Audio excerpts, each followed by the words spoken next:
Alors, nous allons corriger donc l'exercice 69, page 37.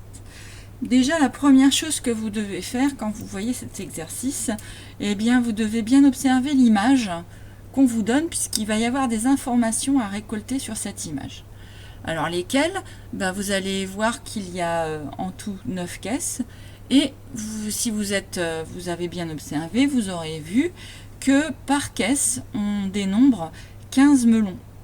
Voilà, donc ça c'est déjà une étape importante, cette phase d'observation. Alors pour calculer la masse totale des caisses pleines en kilogrammes, déjà, la première des choses, eh bien, c'est d'avoir toutes les unités de mesure en kilogrammes. Or, vous voyez qu'ici, on connaît la masse d'un melon, mais elle est en grammes, d'accord? Donc il va falloir le transformer. Alors que la masse d'une caisse vide est donnée en kilogrammes. Donc là, il n'y a pas de souci, on ne va rien transformer. Bon, pour faire ce genre d'exercice, déjà, ce que l'on peut chercher, c'est l'expression qui va nous donner la masse d'une caisse pleine. Alors, donc pour connaître la masse d'une caisse pleine, voilà, on a besoin de la masse de la caisse vide et de rajouter à cela la masse des melons qui sont chargés dans cette caisse. Donc comme je vous disais, on doit donc transformer la masse d'un melon qui est donnée en grammes en kilogrammes. Et vous voyez que on trouve 0,6 kg.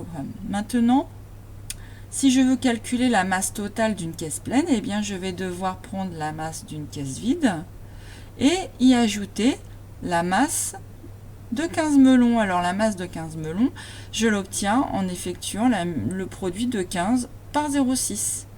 Voilà, et là je ne vais pas plus loin dans mon calcul, puisque je vais continuer à construire l'expression qui va me permettre de savoir quelle est la masse totale des caisses pleines. Alors, comme j'ai bien observé l'image, je me suis rendu compte qu'il y avait 9 caisses qui étaient pleines, et donc je vais obtenir la masse totale des caisses pleines en multipliant par 9 la masse totale d'une seule caisse.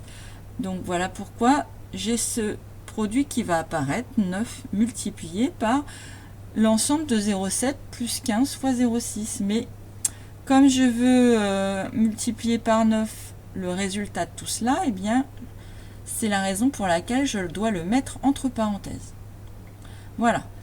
Alors, une fois qu'on est arrivé là, maintenant, on va procéder au petit b, c'est-à-dire on va calculer cette expression en respectant les priorités opératoires.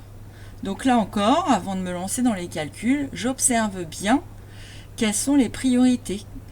Alors, je vois qu'il y a une parenthèse, mais dans cette parenthèse, qui est en général la priorité la plus importante, il y a 2 calculs. Donc là encore, je dois faire un choix. Et entre l'addition et la multiplication, eh bien, je sais que c'est la multiplication qui est prioritaire. Donc, c'est dans la parenthèse, je vais réécrire toutes les choses, sauf le 15 multiplié par 0,6, voilà, que je remplace par des petits points, pour pouvoir calculer maintenant ce produit-là. Donc, du coup, c'est ce que je vais faire. Alors, comment on fait 15 multiplié par 0,6 ? Je vais le prendre dans l'autre sens en faisant 6 fois 15 et je placerai ma virgule comme on a appris à le faire. Donc, 6 fois 5, ça fait 30. J'écris le 0. Et je retiens 3. 6 fois 1, ça fait 6. Et mes 3, ça me donne 9. Voilà. Alors, maintenant, comme j'ai un seul chiffre après la virgule, je vais placer ma virgule ici. Donc, ça me donne 9,0, c'est-à-dire 9. Maintenant, je vais passer à la ligne suivante. Et pour calculer la priorité dans la ligne suivante, eh bien, là, je vais terminer de calculer les choses qui se trouvent entre parenthèses. Voilà. Donc, du coup, c'est ce 0,7 plus 9,0, c'est-à-dire que je vais trouver 9,7. Voilà. Et maintenant, je procède à mon dernier calcul, c'est-à-dire 9 fois 9,7. Alors, bien, je procède comme on a vu en classe. Je fais faire d'abord 9 fois 7, ce qui me donne 63. J'écris 3 et je retiens 6. Ensuite, j'ai 9 fois 9 qui donne 81, plus 6, ça fait 87. Voilà. Et je n'oublie pas de placer ma virgule, je n'ai qu'un chiffre après la virgule, et je trouve 87,3. Donc voilà pour mon opération. Maintenant, je vais écrire la phrase réponse. Voilà. En n'oubliant pas l'unité de mesure qui convient. Donc effectivement, la masse totale des caisses pleines est 87,3 kg.